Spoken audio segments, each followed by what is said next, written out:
ಎಲ್ಲರಿಗೂ ನಮಸ್ಕಾರ. ಚಿಂತನೆ: ಸ್ವಂತಿಕೆ ಇದ್ದಷ್ಟು ಯಶಸ್ಸು ಸುಲಭ. ಪ್ರಸ್ತುತಿ: ಮಂಜುಳಾ ಲಮಾಣಿ, B.Ed ಪ್ರಥಮ ವರ್ಷದ ಪ್ರಶಿಕ್ಷಣಾರ್ಥಿ. ಸ್ನೇಹಿತರೆ, ಯಾವುದಾದರೂ ಒಂದು ಕ್ಷೇತ್ರದಲ್ಲಿ ಸಾಧನೆ ಮಾಡಲು ಹೊರಟಾಗ ಆ ಕ್ಷೇತ್ರದಲ್ಲಿ ಯಶಸ್ಸು ಕಂಡವರು ನಡೆದು ಬಂದ ಹಾದಿ, ಅವರ ಅನುಭವ, ಅವರಿಗಿದ್ದ ಸವಾಲು ಇತ್ಯಾದಿ ಅಂಶಗಳನ್ನು ಗಮನಿಸುತ್ತೇವೆ.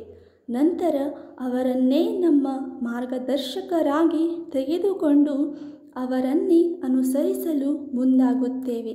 ಅಂದರೆ ನಾವು ಶಾಲೆಯಲ್ಲಿ ಒಳ್ಳೆಯ ಟೀಚರನ್ನು ನೋಡಿದಾಗ ನಮಗೂ ಕೂಡ ನಾವು ಮುಂದೆ ಇವರಂತೆ ಒಳ್ಳೆಯ ಶಿಕ್ಷಕಿಯಾಗಬೇಕೆಂದು ಅನಿಸುತ್ತೆ.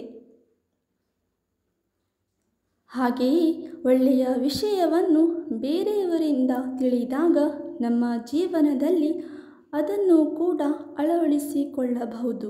ಉದಾಹರಣೆಗೆ ಹೇಳುವುದಾದರೆ ಸ್ನೇಹಿತರೆ, ಉತ್ತಮ ಆಹಾರ ಪದ್ಧತಿ, ಉತ್ತಮವಾಗಿ ಉಡುಪು ಧರಿಸುವುದು, ಹಾಗೆಯೇ ಉತ್ತಮ ಶೈಕ್ಷಣಿಕ ವಿಚಾರಧಾರೆಗಳನ್ನು, ಜೀವನ ಕೌಶಲ್ಯಗಳನ್ನು ಉತ್ತಮ ವ್ಯಕ್ತಿಗಳಿಂದ ಎಲ್ಲ ರೀತಿಯ ವಿಷಯಗಳನ್ನು ಅನುಸರಿಸಿ ನಮ್ಮ ಜೀವನದಲ್ಲಿ ಅಳವಡಿಸಿಕೊಳ್ಳುತ್ತೇವೆ.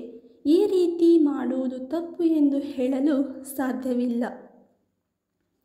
ಸ್ನೇಹಿತರೆ, ಏನನ್ನಾದರೂ ಸಾಧಿಸಲು ಹೊರಟಾಗ ಇತರರ ಮಾರ್ಗದರ್ಶನದ ಜೊತೆ ನಮ್ಮ ಸ್ವಂತಿಕೆ ಇರಬೇಕಾದದ್ದು ಮುಖ್ಯ. ನಮ್ಮದೇ ಹೊಸ ಪ್ರಯೋಗದ ಮೂಲಕ ಯಶಸ್ಸಿನ ಕಡೆಗೆ ಸಾಗಬೇಕು.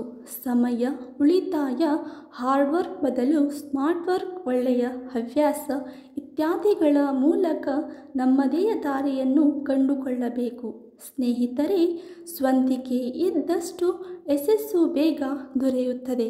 ಜೊತೆಗೆ ಅಲ್ಲಿ ಎದುರಾಗುವ ಸವಾಲುಗಳನ್ನು ಧೈರ್ಯವಾಗಿ ಎದುರಿಸಲು ಸಾಧ್ಯವಾಗುತ್ತದೆ. ಆದ್ದರಿಂದ ಸ್ನೇಹಿತರೆ, ನಮ್ಮ ಜೀವನದಲ್ಲಿ ಸ್ವಂತಿಕೆ ಎಂಬುದು ತುಂಬ ಪ್ರಾಮುಖ್ಯತೆಯನ್ನು ಹೊಂದಿದೆ. ಇದರಿಂದಾಗಿ ಯಶಸ್ಸು ಕೂಡ ನಮ್ಮ ಜೀವನದಲ್ಲಿ ಅತಿ ಮುಖ್ಯ ಅಂಶ ಎಂದು ತಿಳಿಸಲಾಗಿದೆ. ಧನ್ಯವಾದಗಳು.